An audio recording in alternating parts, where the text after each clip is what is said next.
Hello students, आज हम language across the curriculum paper की फर्स्ट यूनिट की फर्स्ट टॉपिक के विषय में चर्चा करेंगे। हमारा यहाँ पर फर्स्ट टॉपिक है भाषा। सामान्यतः भाव की अभिव्यक्ति के लिए प्रयुक्त विभिन्न साधनों को भाषा कहते हैं। पशु पक्षी की बोली भी भाषा ही है। कुत्ता, बिल्ली आदि विभिन्न प्रकार के स्वर निकालकर जो अपने भावों को प्रकट करते हैं, वो भी एक तरह से भाषा का ही रूप है। मनुष्य भी अपनी शारीरिक चेष्टाओं द्वारा जो भाव अभिव्यक्त करता है, हाथ हिलाकर, गर्दन हिलाकर, आँख के इशारे द्वारा, वह भी भाषा का ही एक रूप है। लेकिन इन सभी को हम भाषा का एक सीमित क्षेत्र कह सकते हैं। इसके द्वारा, इन संकेतों के द्वारा हम सारे भावों को व्यक्त नहीं कर सकते हैं या हम अपनी सारी बात को दूसरे तक नहीं पहुंचा सकते हैं। संकेत दृश्य अथवा श्रव्य हो सकते हैं। उनके लिए संकेतदाता को संकेत ग्रहीता दोनों की उपस्थिति अनिवार्य है। ये सभी भाषा के गौण रूप है।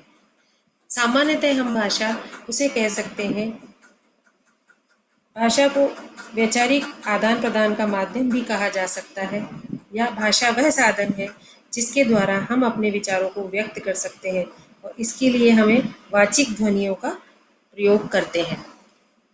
वागेंद्रियों से उच्चारित जिस ध्वनि संकेतों की सहायता से मनुष्य अपने भावों और विचारों को व्यक्त कर सकता है, वही वास्तव में भाषा है। यही भाषा का मुख्य रूप है। वागेंद्रियों से असमित ध्वनियाँ उत्पन्न की जा सकती है। इनमें से कुछ ध्वनियों को कोई भाषा ग्रहण करती है, उस पर एक व्यवस्था का आरोप करती है। भाषिक ध्वनियाँ भाषा व्यवस्था के अंतर्गत आती है। भाषा की परिभाषा में हम भाषा एक यादृच्छिक ध्वनि प्रतीकों की वह व्यवस्था है जिसके सहारे कोई सामाजिक समुदाय परस्पर सहयोग करता है। भाषा को विचारों की अभिव्यक्ति के लिए ध्वनि प्रतीकों के प्रयोग को भी भाषा ही के रूप में लिया जाता है। विचारों, भावनाओं और इच्छाओं को स्वेच्छा से उत्पन्न प्रतीकों के माध्यम से संप्रेषित करने की विशुद्ध मानवीय और यत्नज प्रवृत्ति को भाषा कह सकते हैं। सार रूप में भाषा का सार तत्व यह है कि यह एक मानवीय सक्रियता है। मनुष्य और मनुष्य के बीच पारस्परिक बोध के लिए एक सक्रियता, ताकि वक्ता के मन की बात को श्रोता समझ सके। भाषा ऐसे परंपरागत चिन्हों की भाषा है जिसकी स्वच्छता से मनुष्य कभी भी उत्पन्न कर सकता है। भाषा सीमित ध्वनियों को संयोजित व्यवस्था है जिसका उद्देश्य अभिव्यक्ति होता है। अपने व्यापक अर्थ में भाषा के अंतर्गत ऐसी ध्वनि प्रतीकों का पूर्ण योग आता है जिसके द्वारा हम अपने विचारों और अनुभूतियों को व्यक्त कर सकते हैं। डॉक्टर श्याम सुंदर दास जी ने भाषा के विषय में कहा है कि भाषा वह साधन है जिसके द्वारा मनुष्य अपने विचार दूसरों पर भलीभांति प्रकट कर सकता है और दूसरों के विचार आप स्पष्टतया समझ सकते हैं। एक और परिभाषा हम यहाँ पर देख सकते हैं, आचार्य कामता प्रसाद गुरु। उन्होंने कहा है कि जिस ध्वनि चिन्हों द्वारा मनुष्य परस्पर विचार विनिमय करता है, उसको समष्टि रूप में भाषा कहते हैं। भाषा की कुछ विशेषताएं भी होती है। इसकी जो पहली विशेषता है वो है भाषा मानव मुखों उच्चारित होती है, यानी मूल रूप से मुख से उच्चारित होती है, जिसकी ध्वनियों के उच्चारण के लिए निश्चित स्थान और प्रयत्न होता है। भाषा का लिखित रूप लिपि प्रतीकों द्वारा नियंत्रित होता है। भाषा की जो ध्वनियाँ हैं वो मुख से उच्चारित होती है। तो इस प्रकार से भाषा की जो पहली विशेषता है वह हुई भाषा मानव मुख को उच्चारित होती है। दूसरी है भाषा की विशेषताएं। दूसरी भाषा की विशेषता में यह आता है कि भाषा यादृच्छिक ध्वनि प्रतीकों की व्यवस्था है। किसी एक वस्तु के लिए प्रत्येक भाषा में समान ध्वनि प्रतीक नहीं होते हैं। जैसे उदाहरण के लिए अंग्रेजी में ट्री और हिंदी में वह पेड़ है। दोनों का अर्थ एक ही है, लेकिन दोनों को अलग अलग भाषाओं में अलग तरीके से उच्चारित किया जा रहा है। किसी भाषा समाज के द्वारा निश्चित और स्वीकृत होना बहुत आवश्यक है। किसी भी भाषा में ध्वनि या ध्वनि समूह से बना शब्द विशेष अर्थ का वाचक होकर परंपरा से पूर्णतः ऐच्छिक रूप में प्रयुक्त होता है। इसीलिए दूसरी भाषा में उस वस्तु के लिए भिन्न शब्द उपलब्ध होता है। इसकी जो तीसरी विशेषता है वह है भाषा में दो मूलभूत इकाइयाँ होती है। प्रत्येक भाषा में दो मूलभूत इकाइयाँ होती हैं, वह है ध्वनि और शब्द। ध्वनि भाषा की न्यूनतम इकाई है। ध्वनि या ध्वनियाँ से बनी बड़ी इकाई को शब्द कहते हैं। ये भाषा की न्यूनतम सार्थक इकाई है। हिंदी भाषा में फ, ए और ल ध्वनियाँ अलग अलग आने पर कोई अर्थ नहीं दिखाती है, पर जब तीनों मिल जाती हैं तो एक शब्द बनाती है और वो होता है फल, जिसका एक सार्थक अर्थ होता है और एक ये सार्थक शब्द है। इसी तरह से अगर हम इसकी चौथी विशेषता देखें तो वो है भाषा एक व्यवस्था है। भाषा में व्याकरण व्यवस्था होती है जो भाषा को नियंत्रित, व्यवस्थित और सुसंबद्ध करती है। यानी भाषा अव्यवस्थित नहीं होती है, भाषा की अपनी एक व्यवस्था होती है। इसीलिए किसी भी भाषा का भाषा वैज्ञानिक दृष्टि से विवेचन और विश्लेषण किया जा सकता है और इसीलिए किसी भाषा को वैज्ञानिक दृष्टि से भी आंका जा सकता है। भाषा की जो पांचवी विशेषता है वह है कि भाषा सामाजिक संपत्ति है। एक व्यक्ति भाषा का व्यवहार करके अपने भावों और विचारों को दूसरों तक पहुंचाता है। सामाजिक का मतलब ये होता है कि समाज में हम एक समाज में रहते हैं और सभी एक दूसरे से लेना और देना करते रहते हैं। हमारे जो विचार विनिमय का साधन है वह भाषा है और इस तरह से हमारी सामाजिकता बनी रहती है। एक वक्ता जो चाहता है अपने संदेश देना वो श्रोता तक एक भाषा के द्वारा ही पहुंचा सकता है। छठा जो इसकी विशेषता है वो है भाषा परिवर्तनशील है। ये पूरा संसार ही परिवर्तनशील है। हर वस्तु यहाँ पर परिवर्तित होती रहती है, हर परिस्थिति यहाँ पर परिवर्तित होती रहती है। यही भाषा के साथ भी है कि भाषा परिवर्तनशील है। दूसरी वस्तुओं की भांति भाषा में परिवर्तन का क्रम अनिवार्य है। भाषा की ध्वनि, शब्द, व्याकरण और अर्थ आदि में परिलक्षित हो सकता है। किसी भाषा समाज के लोग अपनी सामाजिक, सांस्कृतिक, आर्थिक, राजनीतिक आदि कारणों से आवश्यकता अनुसार नवीन शब्द बनाते हैं या दूसरी भाषा से शब्द भी अपनी सुविधा अनुसार ग्रहण करते रहते हैं। कभी कभी सामान्य वर्ग के लोगों को एक मानक भाषा के शुद्ध उच्चारण करने में दिक्कत होती है या कठिनाई आती है तो किसी दूसरी भाषा से उससे संबंधित शब्द को ग्रहित कर लेते हैं। इस प्रकार से भाषा परिवर्तनशील होती है, समय, काल और परिस्थिति के अनुसार बदलती रहती है। इस प्रकार संस्कृत से पाली, पाली से प्राकृत, प्राकृत से अपभ्रंश और अपभ्रंश से हिंदी के विकास की प्रक्रिया पाई जाती है। भाषा की जो सातवीं विशेषता है वह है भाषा का प्रवाह अविच्छिन्न है, यानी वो धारा प्रवाह है। भाषा की धारा सतत प्रवाहमान होती है। समाज में ही भाषा की गतिशीलता बनी रहती है। जब तक मानव समाज रहेगा उसके साथ उसकी भाषा भी रहेगी। व्यक्ति विशेष चाहने पर भी किसी भाषा में परिवर्तन नहीं कर सकता, बना भी नहीं सकता किसी भाषा को और किसी भाषा को व्यक्ति मिटा भी नहीं सकता है। भाषा कालातीत होती है। किसी उक्ति का प्रभाव क्षेत्र, काल, विशेष तक सीमित नहीं होता है। उसका प्रभाव और महत्व चिरकालिक होता है। देश काल के भेद से भाषा का रूपांतरण मात्र होता है। इसकी जो अगली विशेषता है वो है भाषा में उत्पादन क्षमता होती है। यानी भाषा की उत्पादन क्षमता या सृजनात्मक क्षमता का अर्थ है कि हम परिमित ध्वनियों की सहायता से परिमित वाक्य निर्माण कर सकते हैं। भाषा की अगली विशेषता है कि भाषा में व्यतिहारिता का गुण है। व्यतिहारिता का अर्थ यहाँ पर है संदेश। संदेश प्रेषक और संदेश प्रसिद्धि के कार्य की अदला बदली हो सकती है, अर्थात एक व्यक्ति संदेश भेज सकता है और उसे प्राप्त भी कर सकता है। भाषा का जो अगली विशेषता है वह है भाषा अर्जित वस्तु है।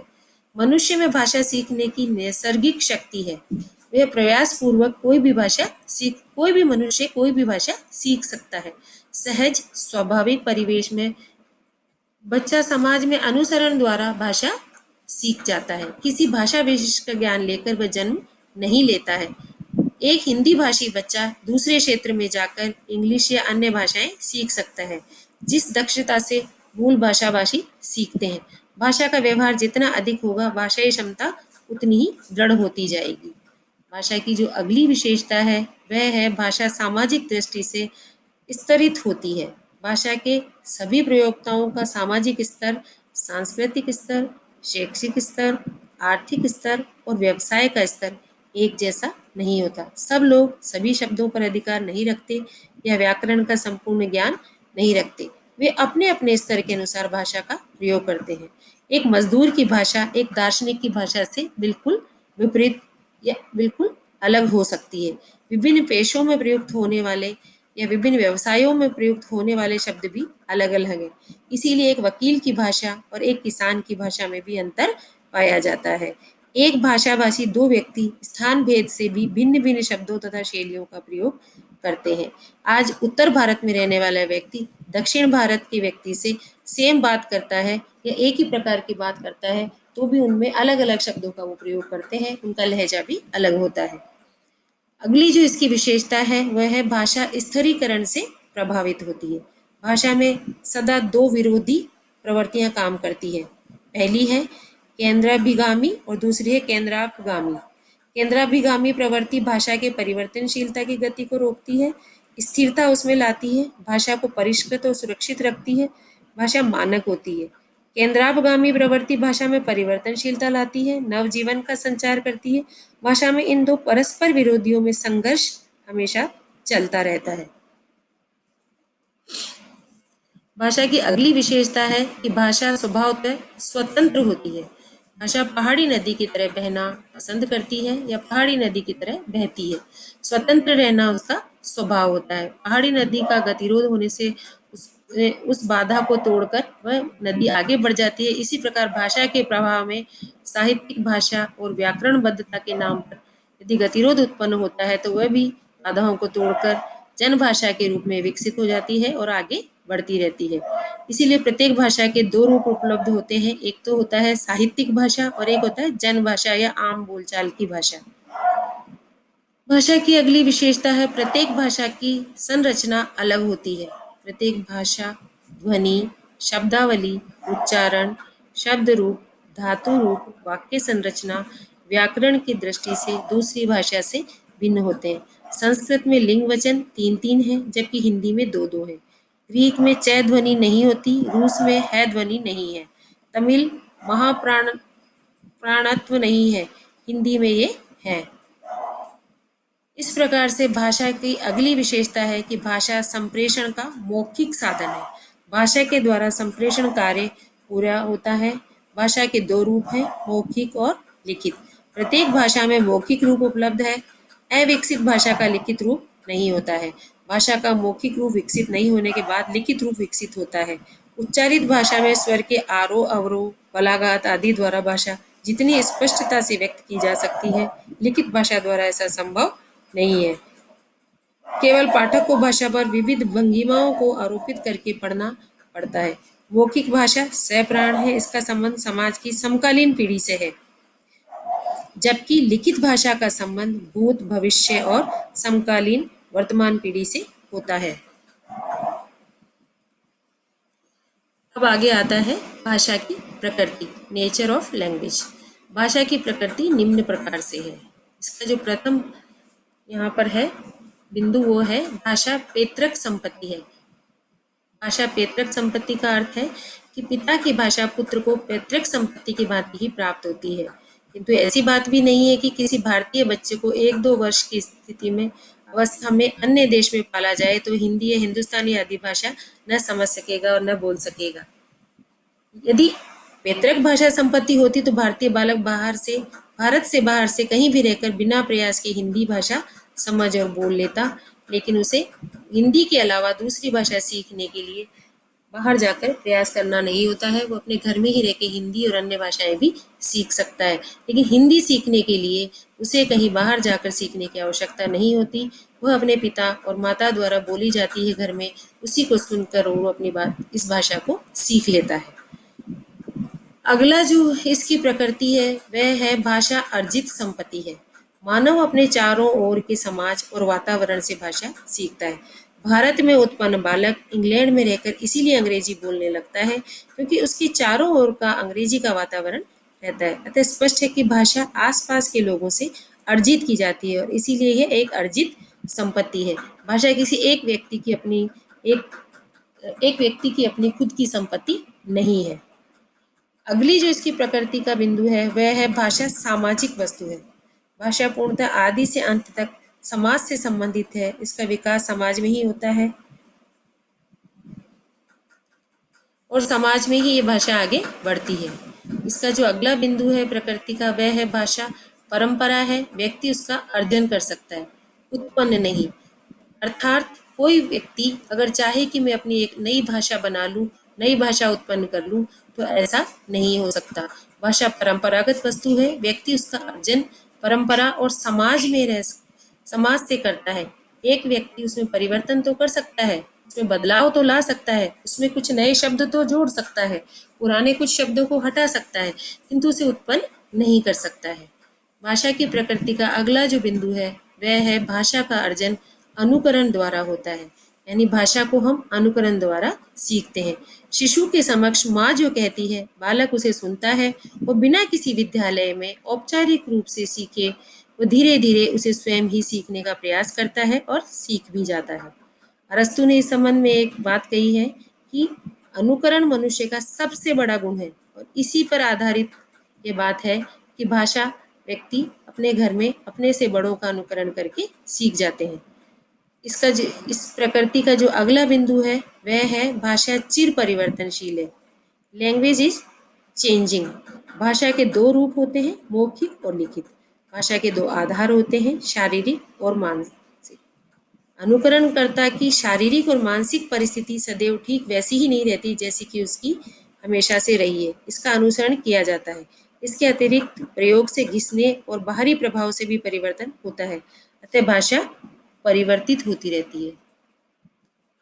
भाषा की प्रकृति का अगला बिंदु है कि भाषा का कोई अंतिम स्वरूप नहीं होता। यानी भाषा परिवर्तनशील है। हम ये नहीं कह सकते कि भाषा ऐसी बन गई है और हमेशा सदियों सदियों तक भाषा का यही रूप रहेगा। यानी भाषा चिर परिवर्तनशील है। इस आधार पर दो भाषा का कोई अंतिम स्वरूप ही नहीं हो सकता। अमृत वर्षा का अंतिम रूप तो अवश्य ही अंतिम होता है, परंतु जीवित भाषा में ये बात नहीं है। भाषा के विषय में असत्य नहीं है कि परिवर्तन और अस्थिर इसके जीवन का द्योतक है। प्रकृति का अगला जो बिंदु है वह है कि सभी भाषाओं की एक भौगोलिक सीमा होती है। यानी भाषा की एक भौगोलिक सीमा होती है और एक भौगोलिक सीमा के अंदर एक ही प्रकार की भाषा बोली जाती है। प्रकृति का जो अगला बिंदु है वह है कि प्रत्येक भाषा की एक ऐतिहासिक सीमा भी होती है। यानी इतिहास के अनुसार एक काल में एक तरह की भाषा बोली जाती है, दूसरे काल में दूसरी तरह की भाषा बोली जाती है और भाषा का रूप बदलता रहता है और काल और समय और परिस्थिति के अनुसार भाषा भी बदलती रहती है। भाषा की प्रकृति का अगला जो बिंदु है वह है कि प्रत्येक भाषा की अपनी संरचना अलग होती है। दो भाषाओं का स्वरूप या ढांचा एक सा नहीं होता। उसमें ध्वनि, शब्द, रूप, वाक्य या अर्थ आदि किसी भी एक स्तर पर अंतर अवश्य होता है। भाषा की प्रकृति का अगला बिंदु है कि भाषा की धारा संभवतः कठिनता से सफलता की ओर जाती है। सभी भाषाओं के इतिहास से भाषा की कठिनता से सरलता की ओर जाने की बात स्पष्ट है। तर्क यह है कि मनुष्य का जन्मजात स्वभाव है कि कम से कम प्रयास में अधिक से अधिक लाभ उठाना चाहता है और इसी कारण से भाषा कठिनता से सफलता की ओर जाती है। भाषा की प्रकृति का अगला बिंदु है कि प्रत्येक भाषा का स्पष्टतः या अस्पष्टतः एक मानक रूप होता है और वह रूप समाज में प्रचलित होता है। आगे हम देखेंगे भाषा का जो एक बहुत ही महत्व है और भाषा के महत्व के बारे में हम विचार करेंगे। जो हमारा अगला बिंदु हुआ वह है भाषा का महत्व, इम्पोर्टेंस ऑफ लैंग्वेज। हर भाषा का अपनी एक इम्पोर्टेंस होती है, लेकिन मुख्यतः यहाँ पर हम सभी भाषाओं के महत्व के बारे में विचार विमर्श करेंगे। भाषा के महत्व का जो पहला बिंदु है वह है कि भाषा भावाभिव्यक्ति का साधन है। यह भाषा का पहला और मुख्य बिंदु है कि भाषा का मुख्य कार्य यह है कि भाषा के द्वारा एक व्यक्ति अपने विचारों का विनिमय कर सकता है, यानी आदान प्रदान कर सकता है। भाषा विचार विनिमय का एक बहुत ही उत्तम साधन है। मनोभावों की अभिव्यक्ति के प्रयत्न ने भाषा को जन्म दिया है, जिसके माध्यम से मानव अपने विचार, अपने सुख दुख को एक व्यक्ति दूसरे को कह सकता है और दूसरे के विचार खुद सुन सकता है। इस प्रकार से भाषा का महत्व बहुत ही है बढ़ जाता है कि भाषा अभिव्यक्ति का या भावाभिव्यक्ति का, आप मनुष्य के मन में जो भी भाव आ रहे हैं उनकी अभिव्यक्ति का एक उत्तम साधन है। भाषा के महत्व का अगला बिंदु है कि भाषा मानव विकास का मूलाधार है। भाषा की शक्ति के माध्यम से ही मनुष्य प्रगति के पथ पर अग्रसर हुआ है। वैसे तो संसार के अन्य प्राणियों के पास भी अपनी अपनी अपनी भाषाएं हैं, परंतु विचार प्रधान भाषा मनुष्य के पास ही है।